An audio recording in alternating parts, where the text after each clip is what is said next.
everyone hear me in the back okay? So if you don't know me, I'm Sarah McIntyre. I live here in Indian Rocks Beach, and I work at Beggins. You may have seen me around with my other half, Kristi, who is around here somewhere. But basically, we've been working really hard since day one after the storm to basically try and piece things together, gather information, figure things out. They have this one I called Kristi over there actually, because she experienced this with Fort Myers Beach and during Ian, and she's been a wealth of information and just helping the camaraderie, and it's going to be awesome to have her. So thank you for coming to meet with your love, Kristi. But as you may have noticed, finding good, proper information is a challenge right now. But we're doing the best that we can. Chris and I were minimally affected ourselves, so we live on the beach, but we feel it's our obligation as in our profession to be the guide, to help people figure things out, to use our time to help consolidate things for you, to be the best advisors that we can. We don't know everything. I'll be the first to admit we don't know all the answers, but we're doing the best we can to keep everyone up to date. So again, every municipality is going to be a little bit different. Things will change over time as we get more clarity on processes and even funding. All that said, I have to disclose, of course, that we are not attorneys, insurance agents, GCs, FEMA agents, or any of that. We're just realtors. Chris and I, Billy, Jeff is a broker also. And we are doing the best that we can to be able to speak generally to the aspects within our purview, but we'll refer to those experts for particular matters. This is all not legal advice. Okay? That said, I know it's really hard to believe that we're over a month since Helene. In some ways, it feels like it's been a lot longer than that, but in other ways, it feels like it's been so much more recent. Please keep in mind that when you communicate with the city and the county, that they're all learning too. They're doing the best they can, and they support this community. And I know it doesn't always feel like much progress has been made, but all you have to do is take a drive further south and see that we're doing really well here, and we're very, very lucky. I know it's still difficult though, and often extremely frustrating and anxiety inducing. And when do we get our permits, and when are we going to back in our homes? It's hard.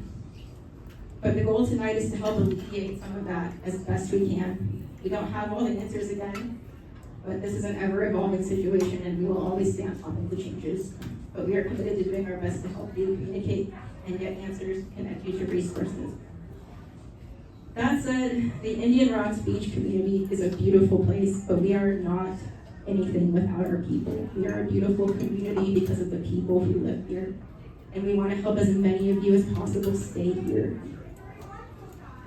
It may not look how you hoped, and it may not be as quickly as anyone prefers, but you do have options. Unfortunately, it's not going to work out for everyone in the end, but we will give it our best shot to help as much as possible and as many people as possible. Sorry I'm reading this. This is not something I do all the time. You're doing great. Thank you. That said, we have some wonderful panelists who have all been working around the clock to do what they can to help.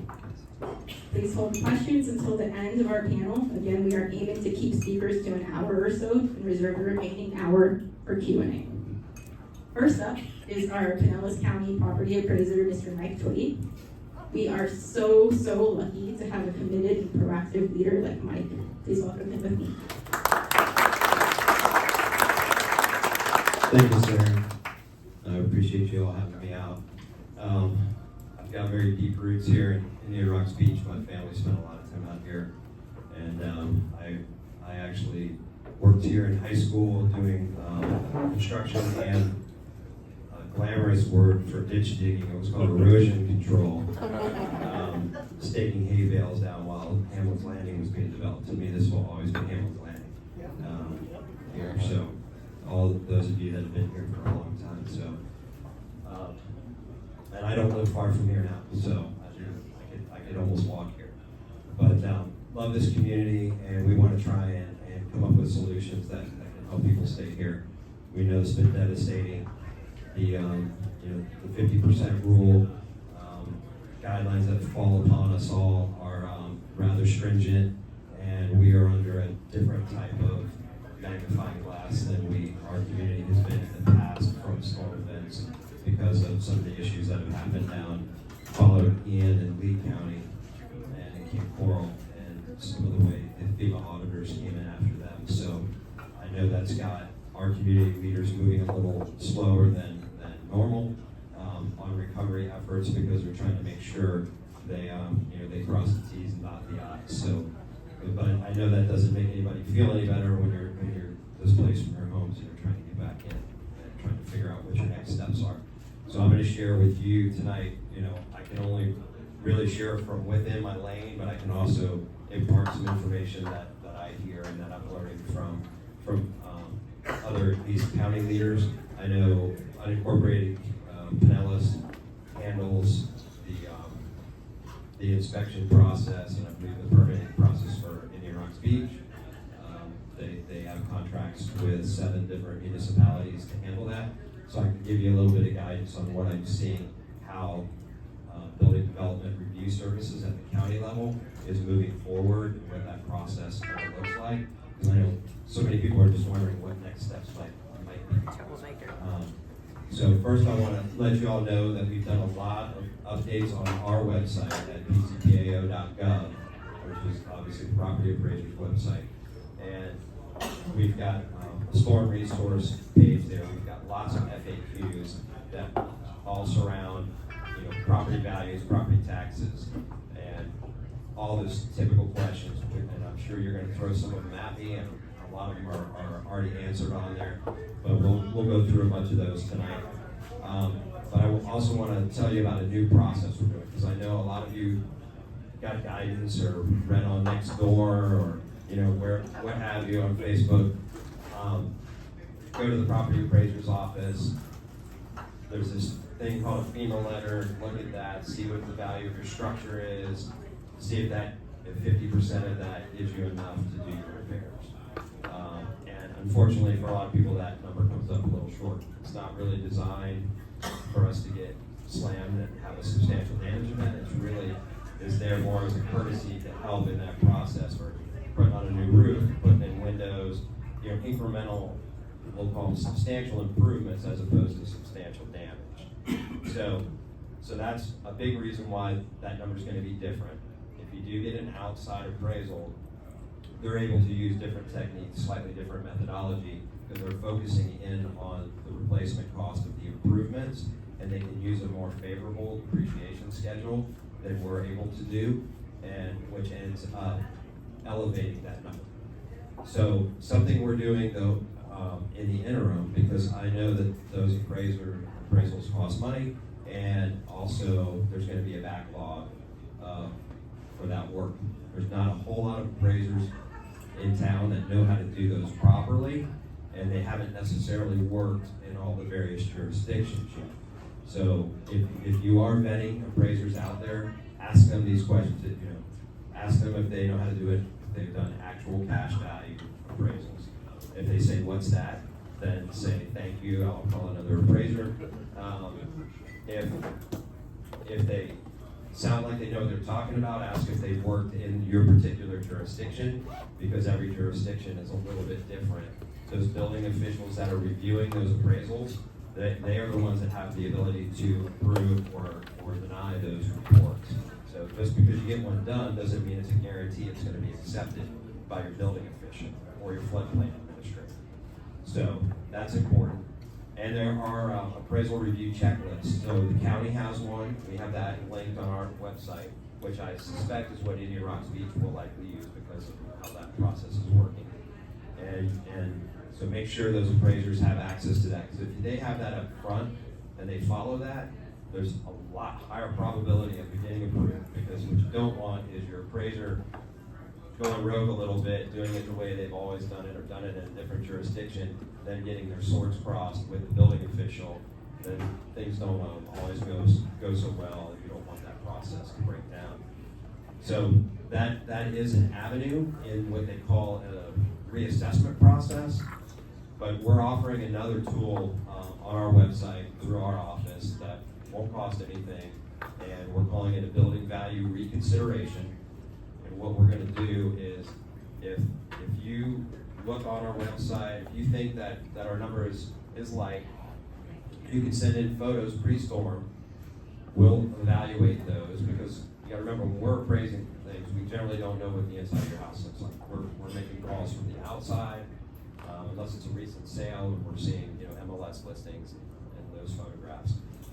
So we could have more depreciation on your structure that needs to be there, and if we can review that documentation, you might have inspection, maybe you had a 4-point wind inspection, recently, and you have photographs of that, you have, even video, your grandkid's birthday party was at your house, you forgot you have all these great photos. If you want to share any of that, if you're willing to, we'll take a look at that. We're only going to look at factual change. So if you send us an appraisal somebody did, we don't even care what the number is. We're only going to look at quality and condition and photographs, essentially. Those are the things we're looking at, because we're only going to adjust our own value. We're not reviewing anyone else's value. That gets us into a conflict as appraisers. So we're staying clear of that. But we've already done a few of them, and in each one we've done, there has been upward movement. It just varies depending on what's actually been done. But there are a lot of homes that are in better shape than we necessarily have that reflected on the roll. To put you at ease, if you're a homesteader, if we move that number, it's not going to affect your taxes, because you're protected under the Save Our Homes cap anyway. The only thing that would affect you is if, for example, you converted your garage into living area. So now that's a sub area change, but that would have some impact going forward, but that would be for 2025 and forward. It would not affect 2024. This is all being done outside of the current assessment year that we're looking at. And we'll have an effective date that'll be pre-storm for whatever the event was, which in this case is going to be delayed for you guys. But you can find that right on our homepage. We just put a new button there that says pre-storm resources, storm resources. There's also an announcement that has some speed links in it to various components. That building value reconsideration, which we're nicknaming as BVR for short internally, is on there. Also, the link to the property tax partial refund is on there. So if you've been displaced from your home for 30 days or more, you can make application. It'll flow through us. We approve it. We document everything, and we pass it on to the tax collector and tell them what the number should be, and then they'll issue a refund in 2025. They can't do a net this year. It has to end up being a refund. There's tax collector systems can't handle that. It would blow their mind. But that is available, and the way the math works on that, just to give you a rough idea, because some people think it's going to be a lot bigger number. It's not a giant number, but it's better than nothing. You're essentially displaced. If you're out through the end of the year, it's going to be roughly a quarter of the year, 3 months.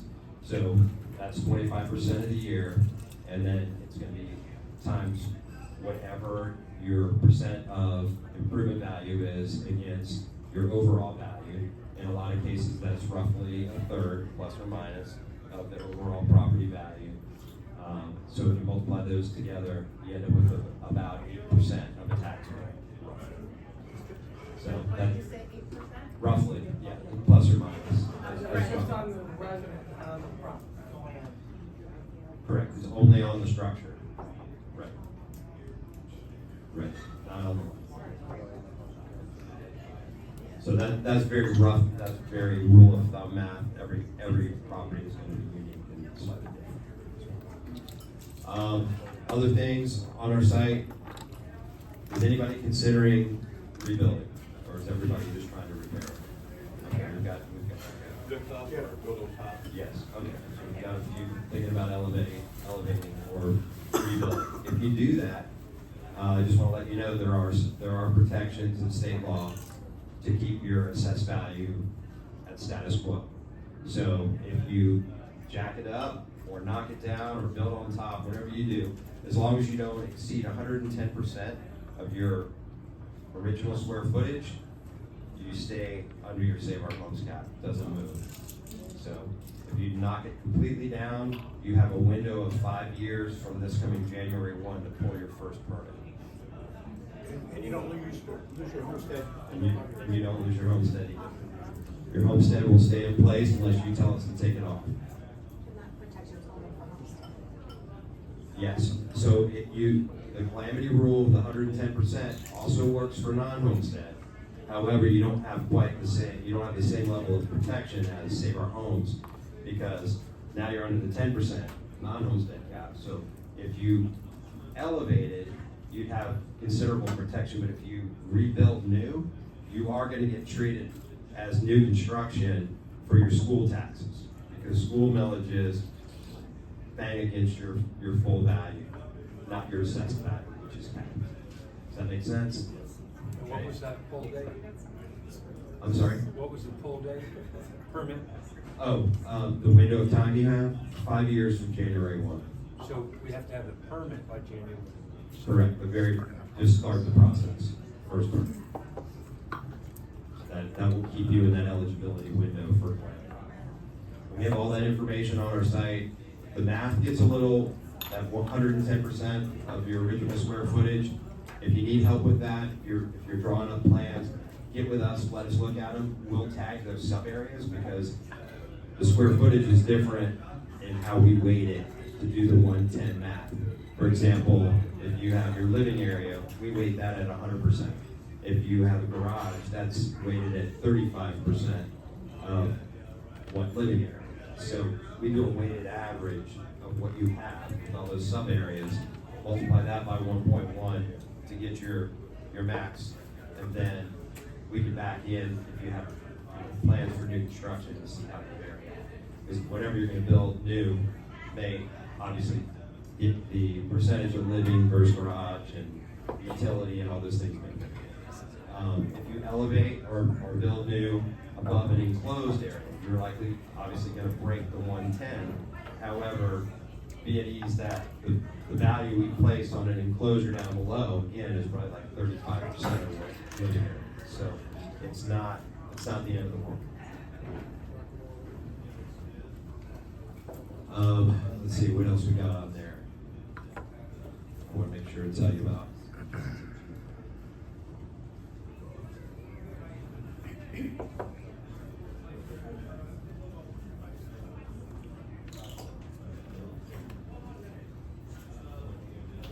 you touch on the 50% rule and how it was determined the value of the house to come up with the 50%? Because when you go on the site, it says what the entire value is lot and house. Right. But it doesn't really split out the value of the house, because I've looked around and I don't really see that. You have to go into the FEMA letter. The FEMA letter is I what have a breaks it FEMA letter, down. but what I'm saying is, what did Pinellas County do or FEMA do to determine the value of that structure? Was that already predetermined by Pinellas County when we did the taxes with the property and everything? Yes. Yeah, it didn't just appear because we had a storm. That's what I'm asking. Yeah, a lot of people think that just appeared. Those have been on our website for over a decade. Okay. That FEMA letter's been out there. So it reruns each year based on whatever the tax roll was for that January 1. So we do the value of the entire property, and then it's allocated and broken down based on our cost approach. That's in our system between land, building, and extra features. So that's where that first starting number comes from. Because that really isn't, like, when you go to the main page, it's not really broken down. Right, it's not broken down there. Correct. If you raise out, how many feet do we have to raise out to?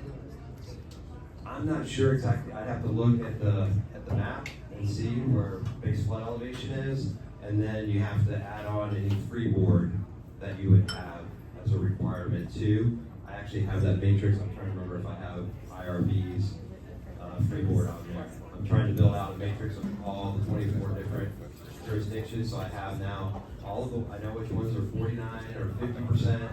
I have all the look backs except for one, but I don't have all the freeboards yet. I'll look in a minute though and see what the freeboard is in your house. Yes, sir. Hi, Mike. Now, if you have flood insurance, I don't know if you know anything about this. If you have flood insurance, is there anything there that we can use that money towards going up, or do we have to use it for renovation? That's been a problem with the insurance. Yeah, I really don't want to dance into the insurance realm.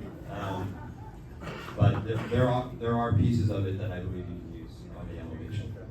And certainly the ICC piece, that 30 grand is designed for that specifically. I think we want to keep moving and do the questions towards the end, so we don't go down the deeper rabbit hole. I did want to talk a little bit about, to give you a feel of what I'm seeing at the county level, next steps. And I don't know exactly where Indian Rocks Beach is with substantial damage inspections. Yeah, I don't know how many people they have in the field. Okay. I know what's going on in the county, and I know that they're at about 85% complete with their substantial damage inspections. And once they get done with those and unincorporated, a lot of those contracted inspectors that were sent down from the Florida Department of Emergency Management are going to be deployed in the various jurisdictions. So, and I think the 7 that are contracted are going to have priority. So these guys are coming in the next month, basically? Yes, I believe Because so. I'm hearing we're not gonna see these type of letters until, at the earliest, the end of the year. Or is it sooner? I think it all depends on where they get to, you know, because they obviously have to do the inspections. That inspection data comes in, then they run it through what they call a substantial damage estimator tool. It's a software program provided by FEMA, but it runs, just to assure you, it does run on local data. It's not them just plugging stuff into a black box. We have vetted it, we have checked it, and we're running it, it's apples to apples with our adjusted base cost. Also run the repair side of the equation. So it's not an overinflated repair number. It's actually probably a lot lower than you're actually getting bids for, because we know it's tough out there just getting people you can find to do the work. So that initial test is very apples to apples, but it does have some baseline damage percentages in it by building element. And then when the inspector comes on site, it's their duty to try and adjust those baseline default element damage percentages based on what they see on the ground. If they can't get inside of a home, you know, they're going to knock on the door and see if the homeowner is there. If they can't get in, then on the inside call, a lot of it's going to be the default damage percentages. However, if you do get an SD letter as a result of those figures being too high, or maybe the water level was substantial and it looks like it's going to be SD, you will have a reassessment process. So they'll have an application. There's not much to it. It's literally a one-pager. And then you'll want to get all your contractor costs together. You're likely at that point going to want to have that outside ACV appraisal as well to show that your numbers work. And that's when you actually get to go in and sit down with the building officials and literally go, you know, line item to line item and work through and try to prove that, no, I'm actually not SD. You know, for example, I'll give you an example. You walk, the inspector goes out there. I can tell you the baseline on a home for flooring damage is 50% if they can't see it. So if they're able to go in and it's all terrazzo floors, it's going to get adjusted down to probably like 5%. That's just one example. Is there a schedule that we're going to hear about and when the inspectors will be visiting? Because many of us are living outside our property, Right. and we may not be available Or we when they live come in knocking another on the state. door. It's a second home. Right. Well, you can, when they get to that point, you should be able to call their substantial damage phone line and actually make an appointment to meet with the inspector. They already, I sent a letter that says that mine's already been done. Okay. But I wasn't there. Right. Right. But it said it's done. So they need to look at the outside of the building, and you may measure 3.5 feet, but yeah, because the building's elevated, maybe it's only 2 feet. Well, so even if you get an SD letter or they're telling you that they're not going to come back out and inspect again now, in that reassessment process, you have that opportunity for another inspection. know what the role of Indian Rocks Beach is in the inspection process? I can't comment on We're that. gonna Sarah, cover that, Sarah will so- know more on that probably. We're trying to get through the rest of the speakers within an hour and we're already going over that, so we're gonna try. All right. But we want you to answer. I'll stick around. How do they figure the cost Oh, of repair? there are note cards on the tables. You can write your questions on that for after and we'll try to get through to them too. We just wanna make sure we get all the speakers in and we might even answer a lot of your questions as we move through the presentation. And if there's others that Mike can address afterwards, we'll address those next. Yep. Yeah, I'll stick around, so if you guys have some more questions for me, I'm doing this. Well, I am great. Thank you so much, Mike. Like I said, we appreciate your hard work and dedication. And Mike is awesome, and he's really proactive. Like those letters, those FEMA letters that have all those details for us, not every county gets that. Not every property appraiser is that proactive, and he's doing a lot to make sure that we're the most prepared that we can be. So thank you so much, Mike. We appreciate you. Moving along, up next is an incredible human that I have recently connected with. It's Kristi Kandel, who Chris Everett came to us. She's also from Ohio and moves to Fort Myers Beach. in the Aren't we last all few from years. the Midwest? Aren't we all from the Midwest? Not me, sorry. But yeah, so Kristi is a Fort Myers Beach resident. She lived through what we're all going through now, and unfortunately is going through it again. Since we first talked after Helene, Milton came through and impacted her as well, so she really gets it, guys. But basically, she's just been super helpful, and herself has a background in real estate development and just has the ability to decipher things between the city and codes and what comes next and just communicate and connect people. She's really gifted in that. And throughout dealing with her own devastation, really connected her community and provided a lot of hope for people. We even have a book that she wrote that if anyone's interested, It's really free. helpful. It's free, called Price of Paradise, and just something to relate to and gain insight from someone who's been through it before and is going through the exact phases of what we're all going to be going through as we recover together. So, Kristi, we thank you so much for being here. We'd love to hear your advice about what we can do now, any common pitfalls that you'd like to share, and hopefully a little bit of hope for what comes next and how we get through it together. Yeah, I do understand what you guys are going through. I biked into Fort Myers. Can you hear me now? Okay. I biked into Fort Myers Beach 3 days after Hurricane Ian, and it looked like the apocalypse with the National Guard and everything. So I get it. I didn't live in my own home for about 9 months, and it was a process where it's the unknown that drives you crazy. It's not having clarity of how to take those steps forward, and then there are some days you're going to feel so overwhelmed that you just don't even know what to do. And when I went through Ian, I powered through it, and I just put my head down and charged ahead. And I didn't really process it right away. Thankfully during Milton, when I needed a day and I said, I just can't do it today. I literally crawled into bed at 11 a.m. one day and I said, but tomorrow I have to be a functioning citizen. And I think if we give ourselves the grace to just know we're going through something really hard. Our whole lives, our home, our livelihoods are disrupted. So just know that from the touchy-feely, the squishy side, it's all normal, and it's the unknown, and the minute you get clarity and you can take those steps forward, that's when you get those glimmers of hope. And even through the toughest times, you're going to see some of the best parts of humanity, and you're going to see someone doing something that helps you out and just gives you that hope and that energy to go forward. You're also going to see some really disgusting parts of humanity, and you're going to see contractors taking advantage of you. So I would just say, look at everything and ask questions, and just do things like this where you can share resources, and know that you don't have to conquer it all in one day.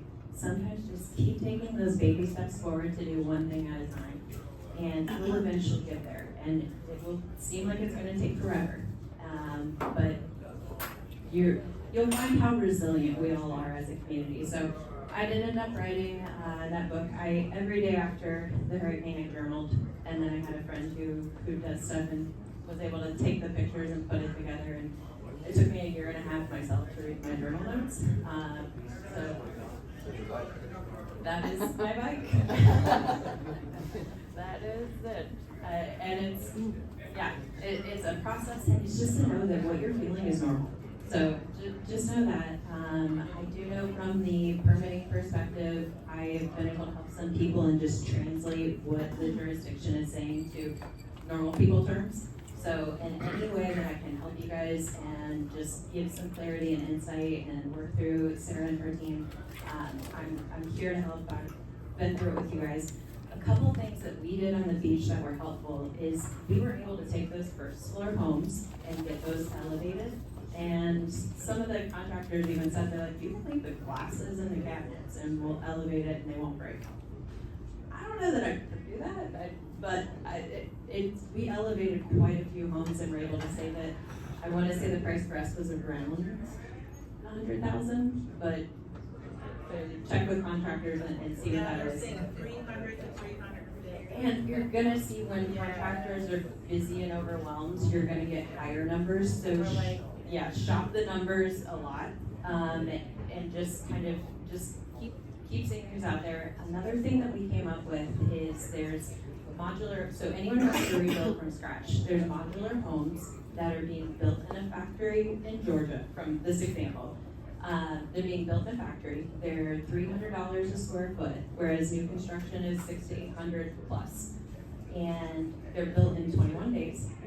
You can basically take a whole new construction project is probably 2 years start to finish. To go through architect design, go through permitting, get the contractor and build it. With modular construction, you can get, and the reason I say affinity is they've already got it certified to Florida Building Code. If you take their base product, you can put whatever interior finishes you want, but they can literally build a 1,700 square foot home in 21 days. And then they ship it down on the trucks, and we watched, and I'll share the video with you. But yeah, it was like a 3.5 hour mow. He was a vet, and they were able to bring his home in. They had done the underground utilities, the structural. 3.5 hours later, Mo's home was assembled, and then they finished any porches, decking, utility connections, and it basically took that tier construction frame down to 4 to 6 months. So just something to consider. It's all the same material, all the same construction as if they were to build it in the field. So that one was Affinity Homes, which is a modular, and then there was just a local contractor who was able to put it all together. And there's definitely several, because we have 4 or 5 different modular builders who are doing it on Fort Myers Beach right now. So elevating your home is one thing, and then also using modular with the same, literally same materials as if you were to build it in the field. So, How many of the houses there were declared at 50 to 50%? we had 12 to 18 feet of water and a lot of first floor stick frame homes. So we lost a lot. Really quick. On Affinity and the modular home constructions, that's another thing that Chris and I have been working on and connecting with people. So we have a contact for that if anyone's interested in more information on using the modular home, getting a quote on that. If they are currently approved, I mean, like I said, they're to code. They all survived Chilean building all of it just fine. Yeah, so if you want information on that, let us know, we'll help you out with that. But yeah. All standard building materials, so. He actually lives on 10th Ave. He lives here, the contractor for it. Yeah, so it's all, is it just picture instead of your electrician, your plumbers, everyone driving to the shop in the morning, getting the van, going to get the supplies, coming to your job site. Instead, they just drive from their house to the factory in Georgia and they put together that same sink every single day, but in a different building. So it's actually higher quality because they're doing it over and over and over again. Quality controls. Yeah, quality control is on, yeah.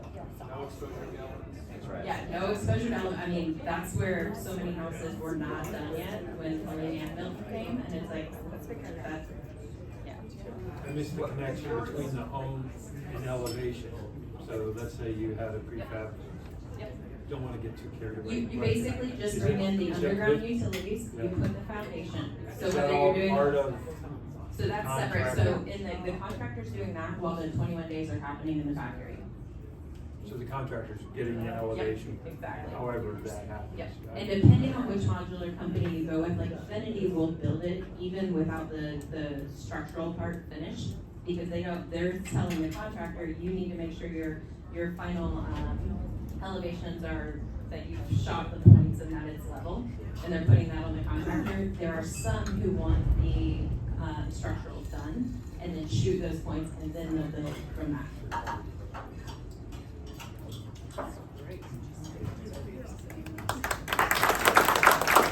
I wanted to emphasize, so like what Kristi said, again, that happened in Fort Myers. This is a different area, a whole different scenario, we're a little more densely populated, so take time frames and things with a grain of salt, because it might be a little bit different because it's an entirely different area. That said, I also wanted to share and emphasize some quick clarifications. Part of why this is so difficult is that there are so many moving parts. We have FEMA, we have the county, we have insurance, and they're all performing inspections or reviewing inspections and providing reports. Keep a journal of everyone that is coming through, because you're gonna have people come through multiple times from FEMA, from different departments of FEMA, from your insurance company, again, multiple times, adjusters, public adjusters. Keep a record of who's coming and where they're from, because again, our area is very vulnerable right now to people who are trying to come in and take advantage. Doesn't hurt to keep track, it's gonna get confusing, it's not already. What about if we're not here and yet they're coming, like we have no idea? Do they leave something on the door? So, Like, we don't know. I hear you, I understand, it's confusing, like with the substantial damage inspections, a lot of that's been underway already, and they may or may not give you a heads up if you didn't schedule it yourself, like they're just doing them, and it's annoying, and again, Jeff's gonna talk a little bit about our petition and working things out with FEMA and with the county, with the state officials saying, hey, we love you guys, we love FEMA, we need the assistance, it's very helpful and appreciated, but we gotta do this more efficiently. We gotta find a way to do this better so we can get our homes quicker, so we can understand the process better, not all be so frustrated and just not knowing anything about what's going on in timelines. It's very, very frustrating for, we hear that and we want to help create change in that respect for our community. It might not happen for us, but at least it'll happen for the next door or whatever other community gets impacted next. We're gonna do our best to push that through. So, basically with FEMA, what we understand is that if we don't follow all these processes, it threatens us losing our NFIP discount. And if you think flood insurance is really expensive now, just wait, right? And we have flood insurance, we're very grateful for it, even though it might take time for us to get it, at least we have it and can move forward with that. But if we didn't have it, it's very, very frustrating. So up next, staying in line with focusing on what we can do right now. If you have already gotten your permits and things together, I know that's a process too, and this is not a permit workshop, we're working on that next, but if you do have things in order, Kathy over here is a notary public, and she will notarize things for free if you have permit stuff ready. If not, we can get with her later and schedule a time. Our office is hopefully going to be back up and running in the next couple weeks, and you can stop by there and meet with her. She's ready now, she's got her stamps, whatever y'all need her. I'm ready the next day, we're ready. Free notary public, thank you, Kathy Mack, Paramount Title. Up next is Kim Schneider with Beachline Mortgage, and Kim is a wealth of information with tons of personal experience. She's here to talk about some hopeful options for mortgage deferment, getting a safe roof over your head so you can eventually be an investment property, an asset for you, and funding for all the things through various types of programs. Kim and I have also been conversing extensively with a FEMA agent who was here on the ground. Unfortunately, he couldn't be here tonight because he got restationed somewhere else, but he had 20 years of experience and tons of resources and information. He answered a bunch of our questions, so we learned a lot in a short amount of time. But she and Michael are burning the candle on both ends, like a lot of us here, and she really knows her stuff. So thank you so much, Kim, for coming. I don't know how many people have heard me talk, before, but I have been in lending for 30 years, and I've done SBA financing. I worked for the SBA directly during the disaster of COVID. I don't know if anybody went through that, but I did. And we did disaster relief loans back then, and know how the SBA works. So I don't know how many people here have, know of the different resources. of lending. So I just thought I would start for just a second and ask, like, how many people have applied at the SBA? Very few, like 5 people. Okay. So when the money comes out, there's like different places. You got some money coming from FEMA. You have your insurance that you do, right? And one of the things I think that's kind of complicated, I don't know if you guys feel this way, but if you're, looking at this FEMA letter that, we get from Pinellas County, does that affect your insurance? Have you ever wondered? Is that like something that crosses your mind? No? Yes? Okay, good. That crossed my mind too, but actually it doesn't. So, the insurance has their own inspector. They come in and do their own inspection. It doesn't have anything to do with the FEMA letter. The FEMA letter has everything to do with whether or not you have to tear the house down and rebuild to new codes. That's what it has to do with. So if you just have that in your mind, it's just about whether or not you have to bring it up to building code, okay? So when you are at that decision of like, okay, well look, based off that FEMA letter, I have to bring my house up to building code. That's a different decision than what's going on with your insurance. Make sense? Because that's different. Your insurance is going to come in and you want them to give you the most money, right? Yeah, so you're going to push them to like, yeah, I'm disastered over here. Give me all the money, okay? But this FEMA letter has nothing to do except for wondering whether or not you have to build it up to fit to the code, okay? So you want that one to be as high as possible too if you want to rebuild the inside and not have to bring it up to code or do anything else. So I wanted to clear that up just so that you had an idea. Because when you go get money, which is the next step, like how are you going to do it?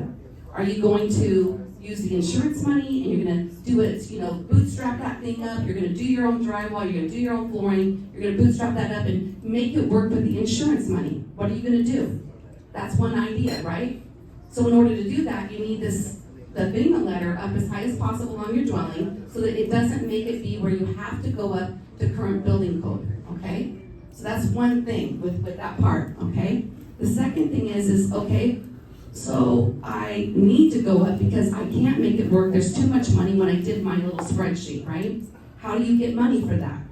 Well, you got the insurance money for sure. So however much you get for your flood policy.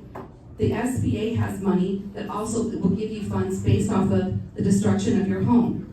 And I know it sounds crazy because it's a small business administration, right? Why would they give a homeowner, any kind of money, right? But it's a disaster. So they also actually facilitate the disaster loans.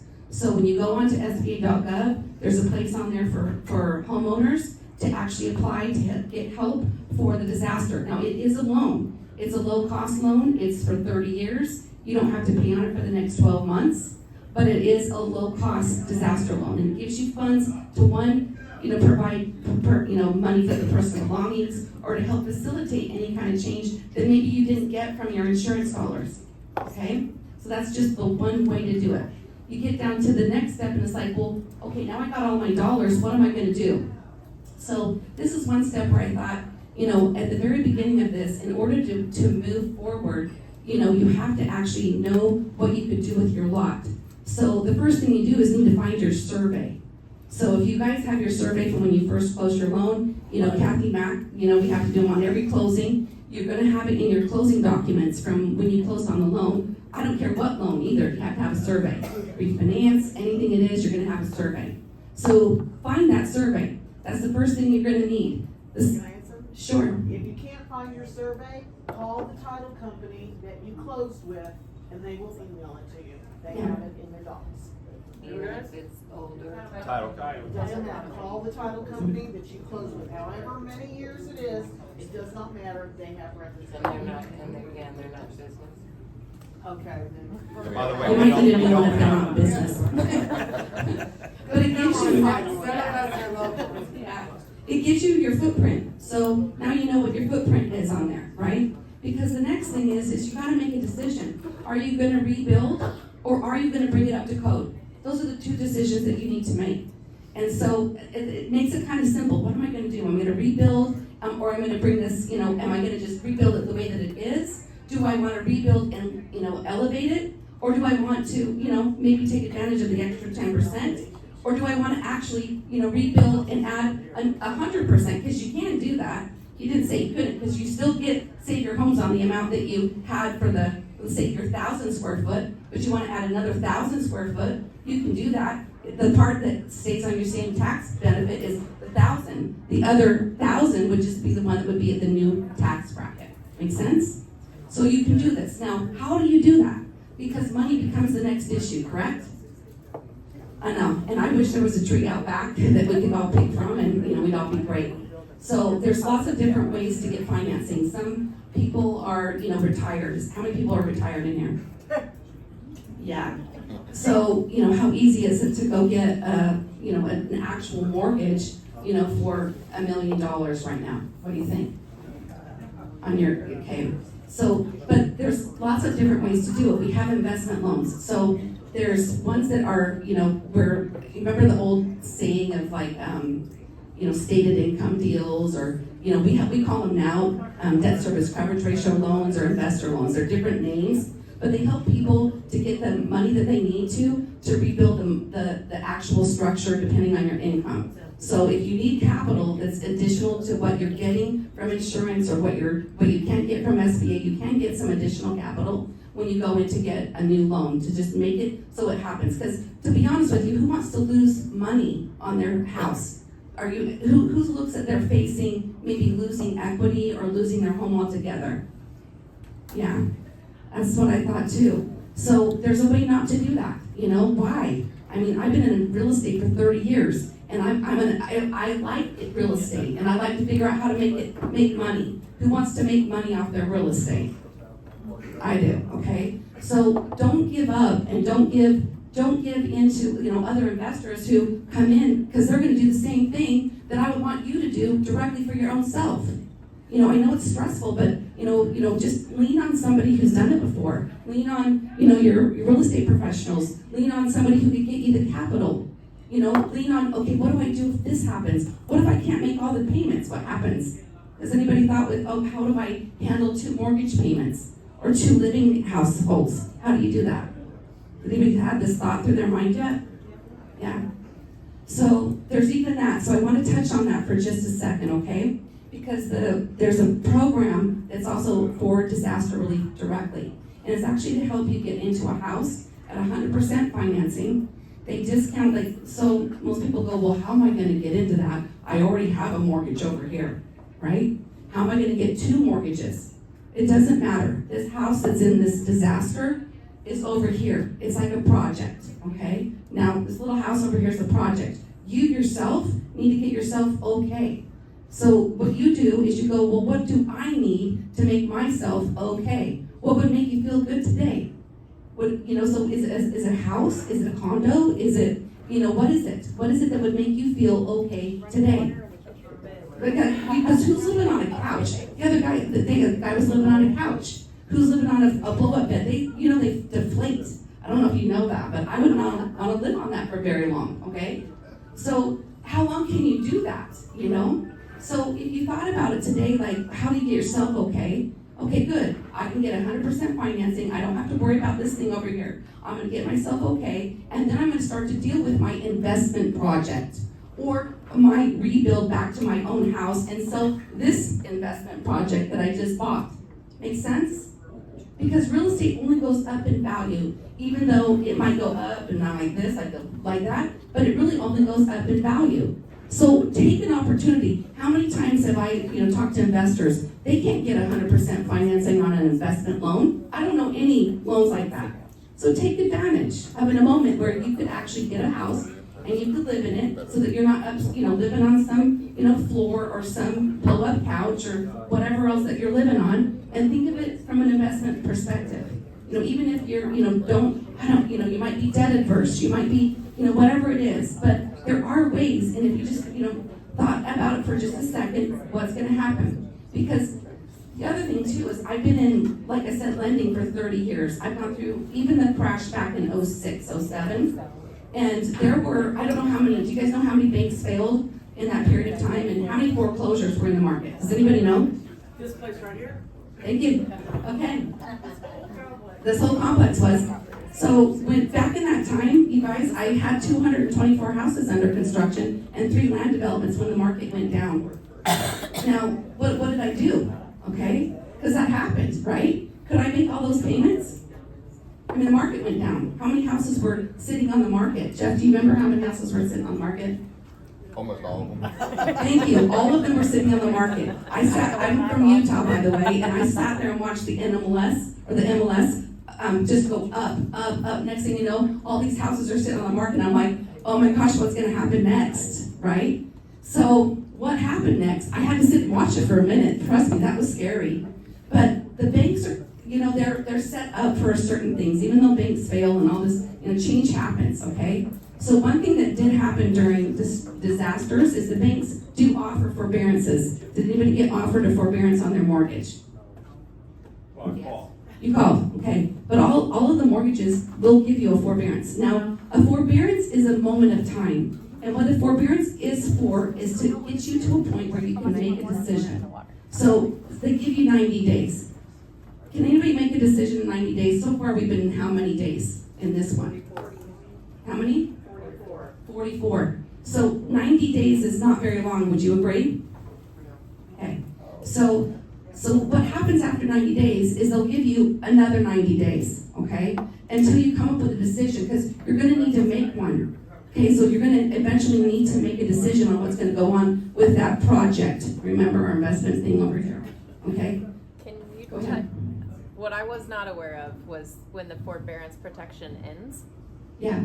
And if your loan modification is not done, that you can get a major delinquency on your credit.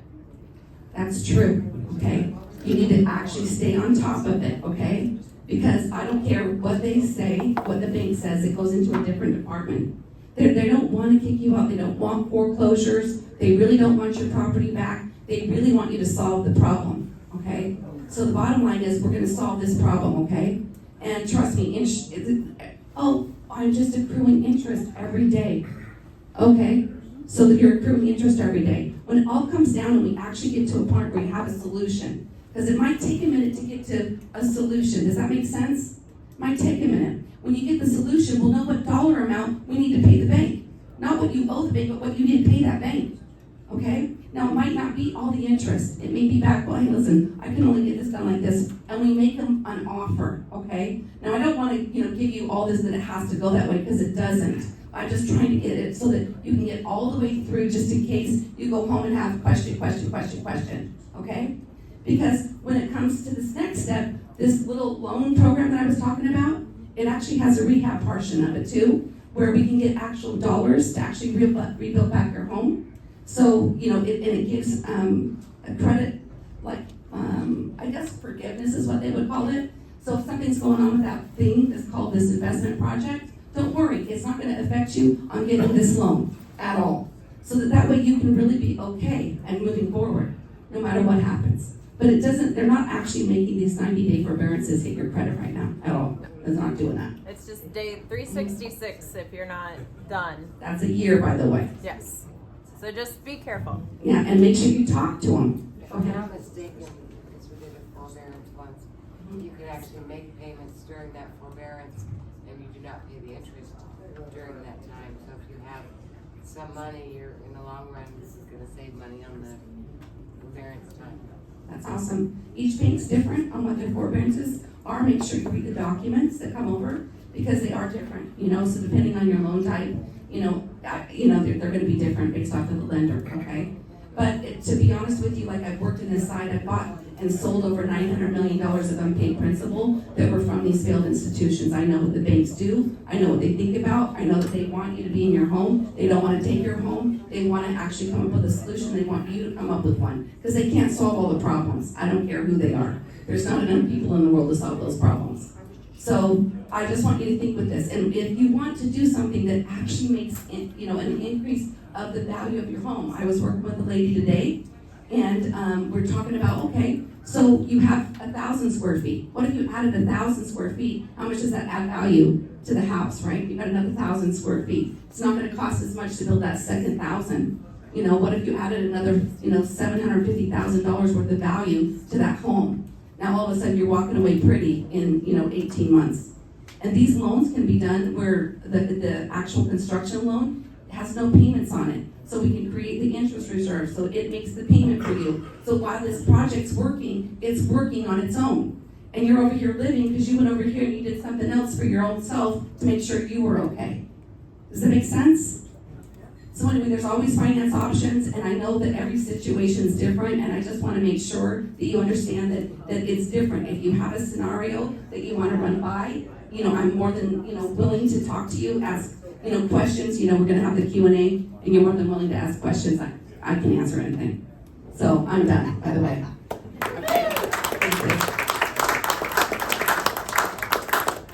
Like I said, Kim's a wealth of information and very, very helpful, and she'll run through. Like I said, she's in mortgage, she's not trying to sell you anything, she's just trying to be helpful as possible. And if you do need someone, she's great. Up next is Jeff Beggins. He is our broker and Madeira Beach resident who has been given a lot of his time since the storm hit, since people couldn't get on the island. Jeff's been on the ground, boots on the ground, pulling together resources, talking to local and state officials, and just trying to be as helpful as possible. So he's here to talk a little bit about stuff that he knows and the position and things moving forward and how we can all pitch in for that and make positive change for our state. Yes, yay. Thank you, Sarah. All right, so we're all in the same boat. Who's frustrated? Everyone's frustrated, and we're frustrated with the cities. We're frustrated with FEMA. We're frustrated with the county. I just want to say we all have to just take a quick deep breath, right? Because there's nothing that's going to speed things up, and there's things you can change and things that you can't change, and we just have to deal with it, right?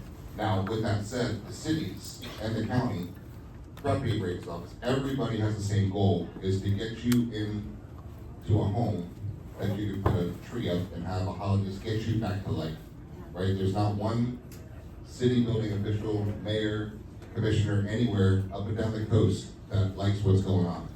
The thing that I think I need to remind everybody is we've all had other storms, right? You get a Dahlia or those come through, we fix the places up, it's annoying, it's expensive, but we get through it and we go back to life pretty quickly.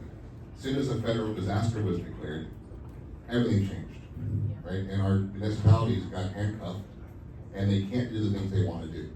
So we have to cut them a little bit of slack because they're doing the best they can. And I know they get the demonization a lot, but they don't deserve it, right? So take it a little easy on them. They're really trying, right? So that's my public service announcement for them. We're still getting frustrated, but point it where it needs to go. The big reason, and you alluded to it before, was the National Flood Insurance Program. And when the deal was made years ago, each municipality had its own rule. And they said, hey, FEMA comes around and says, hey, do you want me to be here when you guys get in trouble? And you say, oh yeah, well, okay, we'll sign here. And the contract says, we'll be there for you, and we'll pick up your trash, and we'll do all this stuff for you. But you have to do A, B, C, D, E, F, G, H, I, and J. And at the time, everyone said, okay, no problem, let's just sign it. Because that was 7 years ago, and it's been in the filing cabinet since then. So all of a sudden, we get a federal disaster, FEMA's now called, and now they say, well, we want to do this. They say, sit down in the corner, read paragraph J of your contract. It says you can't do crap.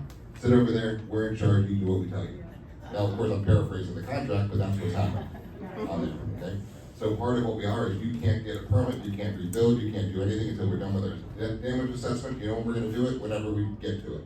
And you can't do anything about it. It is what it is. So that's just where we are, right? So everyone's trying to get it done because nobody likes what's going on in this one. So just, I think it's important to understand what happened, why this one's different, and why we're there. What, from a real estate perspective, and a neighbor perspective, and a friend perspective, I just want to remind people about what's going on. Let's talk about property values for a second. It's important to this guy here too. Take a deep breath and just say no. Right? I'm going to tell you what's happening to people right now from a real estate perspective. Your property is very valuable. The dirt that you're on is very valuable.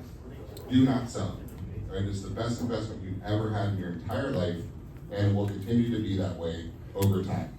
Right? The emotional knee-jerk reactions right now. Anybody know anybody who's made a dumb decision soon? I know people have sold lots way cheap. They've dumped their houses. They just made an emotional decision, and this is not the time to do that. If you're dying and you can't eat, come talk to us. We'll feed you, give you a place to stay. Right? It's not desperate. It's not a big problem. We will help you get through it. You don't have to sell your property and don't sell it cheap, because there's big pitfalls right now. And we look at contracts all the time, and we're happy to, if you get one without us, we'll still look at it. We don't want a penny, we just want to help you out. A couple things, people the other day came to me and says, hey Jeff, I got an offer on my house, it's awesome. I'm like, well, let me see it. Like, good for you. I look at it, and I said, what makes you think this is awesome? Well, it's a 30-day, all cash closing, and it's as is. And I said, okay, let me look at it. And so I look at it and I started picking it apart, because that's what we do. And it was from an LLC, which is a company. So of course we go into sunbiz.org and check out the company, and it's not even an active company, right? And then, right, so this is happening. This is happening. People, there's all kinds of seminars running around saying, buy a house with no money down, go in wholesale, flip it, fix and flips. There's whole Facebook groups about it, there's all kinds of seminars about it, and they're just trying to tie up your property. And they're gonna bring the property appraiser's website printout and saying, here's your land value. It's not me saying it, it's what the county says. I'll give you that cash in 30 days, sign my contract, right? So then it's as is, but there's an inspection period for 15 days, which gives them free right to have the whole property, right? So that's some of the things other people are doing.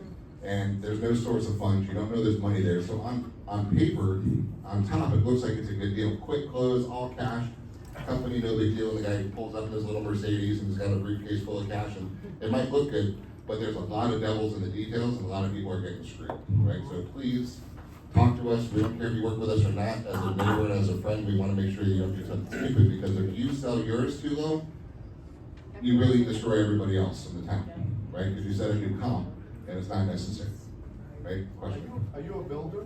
No, I'm Jeff Beggins. Sorry, I'm a broker, Century 21 Beggins here locally. And I have the benefit of, I got about 700 agents around the state, in Pensacola, Panama City, the Keys, Miami, Orlando, all over the place. So I've got a good intel from different markets that have been through different hurricanes and different time periods, and recovery time periods too. So one thing I want to also mention is that the first few months after a storm, it's emotional, it's terrible, and every one of us in this room has thought about leaving, right? Whether you were born and raised here or not, because it's been a terrible time, and it's emotional, and it's sad, right? If we're honest with each other. But if you don't do anything, everything gets better every day. And if you notice the trees have little leaves popping up on them now, and you're getting some little things growing, and things, trash is getting picked up a little bit, and the beach is actually getting a little bit better. And a lot's happened in 44 days. And 44 days from now, it's gonna be exponentially better, right? And then, so everything's gonna be okay. So values in the first 3-4 months is when emotional decisions come in and people make bad decisions, right? About 14 months after an impact, typically, prices are back to where they were before the storm, right? And you get about 3 years after a storm, you're typically double, and the values are what they were pre-storm, right? So it's all gonna be good.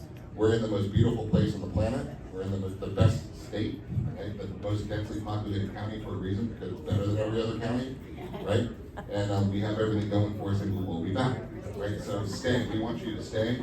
City wants you to stay. We'll figure out ways to help you figure it out. We've got resources for money for you to figure out how to rebuild or to renovate. We've got builders that we can help you with. We're personally teaming up and partnering with people. If you want to partner to build homes and sell them, we can do that. There's all kinds of options for you guys to do. So I just want to make sure everyone spread the word and do not take these crazy offers, because it's going to change values. A couple things I also want to mention too. Give you a scenario. Let's say I come up to you, what's your name? Skip. Skip. So I go to Skip and I say, hey Skip, I'm going to give you, he says, I'm out, I want to leave. He said, all right, I'll give you 400 grand for your house. And he says, can I keep my insurance money? I said, I don't care. Just give me your house for 400 grand, you can do whatever you want to do. And so I could come up with a contract, and I try to buy his house for $400,000 right now, and he's going, thanks.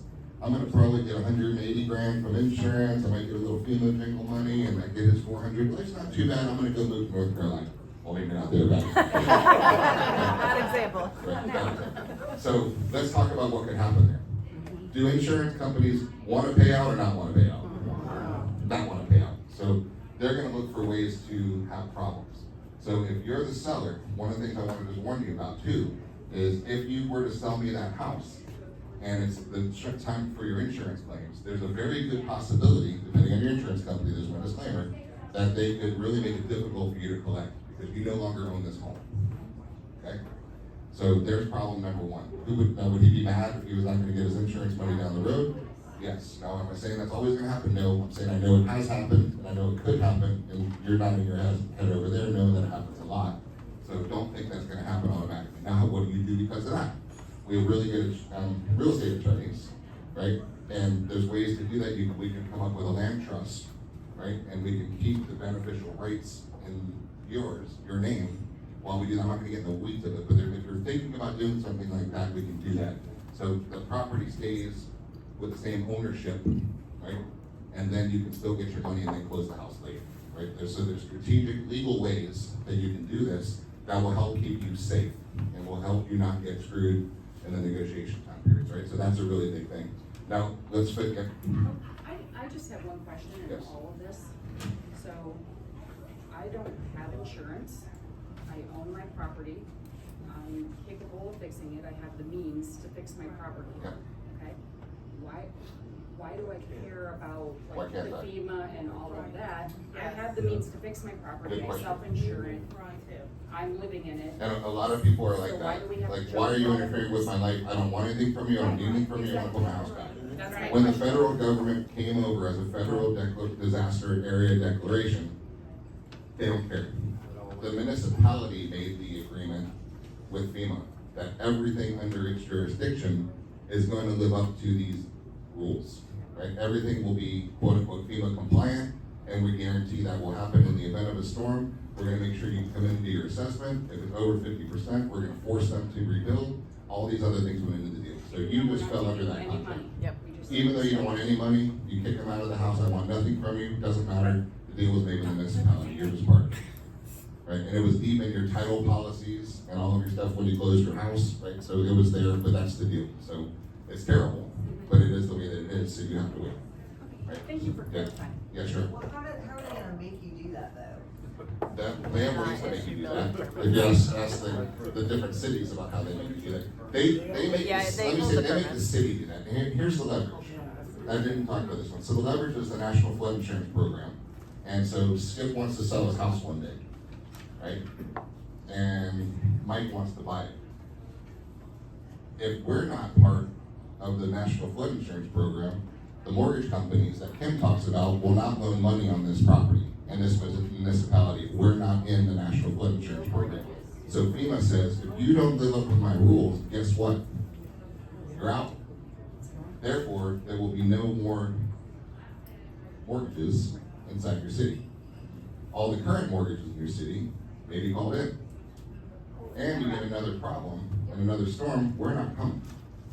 So I bet you there's probably $7 million in cleanup in Indian Arts Beach alone already. You want that reimbursed? You better stay in the program. So that's the leverage. Right? County's bills over County's bills over 100 million. Like I said, I know Madeira where I think we live had is over it's close to 10 400,000 already. tons Right? of- So that's the reason. So that's why I said when it became a federal issue, all the rules changed. Your last little problem you had in a deli, you can just kind of go around the corner and drywall and mud and patch and fix your stuff and nobody caught you. Different story. Right? This is a whole different world on that one. So one last example I want to go through. Let's say Kim wants to buy Skip's house. And Skip keeps his money from the insurance company. She now owns the home, fix and flips. Right? This is a problem. So she goes in and she buys the house. He took his money, he got 180 grand from the insurance companies, and he went to Atlantis in the Bahamas and had one hell of a weekend. Right? He's not. She now has his home. And she bought it cash. But she wants to sell it a year from now, and Sarah wants to buy it. And she goes to get a mortgage. And the mortgage company wants insurance, right? Follow this chain of event. The insurance company says, well, wait a second, there's an open claim on this policy. And it also says that we paid out to fix the windows and the floors and the roof. I need to see proof of completion, proof of repairs. Well, you don't have it because why? I'm in the Bahamas. You went to the Bahamas. Right? Still, you must have won. Still there. But these are problems, right? So think about it. That happens. Now she won't be able to sell that house to anybody who requires a mortgage. See the problems? People don't think about these problems. The same way, this is just, I'm just trying to let you see how important it is to be patient. And there is no quick deal. There is no awesome scenario. It sucks. And we all know that. It is what it is. But please get advice on what's going in front of you, because there's ramifications that can happen to you that can be very costly to your community, right? Because what if you're the one non-compliant house, then now the monitoring falls on the city or the county, depending on how you're governed, to make sure that you come into FEMA compliance. If you don't, if she's the one radical rebel in the city that says, screw you, I'm gonna finish my downstairs garage, I'm not gonna finish it, and I'm never gonna let you in, and I don't care what you say. Yeah. FEMA's gonna say, she's part of your city, fix it now, or I'm gonna take you out of the National Flood Insurance Program. So then the burden goes to the city to force her, right? And it happens, Yes. right? I know her mayor pretty well down in Fort Myers Beach, and there's big problems, and there's a lot of enforcement. So we're on a whole different level of rules, right, than we've ever been before. And now, let's talk about the future. We had an interesting election on Tuesday, right? Right, which is going to, and we got some cheers, and we got probably not some cheers. But let's talk about collectively from a crystal ball hopeful perspective for a second. Because I think that after the election, do you think just by nature, do you think you're gonna see more regulations or fewer regulations? Fewer regulations, right? So one of the things that I'm involved in now politically, right, is working to figure out ways to fix this problem. And because of the way the election happened, I think we have open voices, open ears that are willing to make some changes. And one of the things that I'm really pushing hard for from the people that I have influence on and the people that in my network is making accessible, easy accessible money, right? Because it's almost there. You've got the SBA loans at 2%, which prove that 2% loans can happen, right? You have 203H hurricane loan programs that are currently capped, which means that you can get these loans for impacted homes. You can go get a mortgage to rebuild your home or fix it for $489,000. Nobody in here can rebuild their house for $489,000 on the barrier islands. So what if we change that number? What if we can take some of the SBA premises and make it more accessible for more people? What if we can take that number on the 203H programs and raise that number? These are the type of things that we're going to be working on to try to be able to build this whole community back the way people want to build it back. Because you're not going to stop progress. People are going to still be buying properties, and your value is going to be worth a lot. So I just wanted to kind of give you, re-emphasize why we are where we are, and why we can't really do much about it right now. But there is a lot of hope, and you are in control of your value. Because if you don't sell, then you don't crash the market. And then get real values and sell it. If you need to sell it, sell it. If you're done, I get it. But let's make sure that you get the max you can, and don't listen to people that you don't trust, that have not your best interest in mind, right? And don't let them tell you what it's worth. Talk to somebody that you trust, talk to somebody here local, somebody that will guide you the right way. So that's what I wanted to add to you guys today.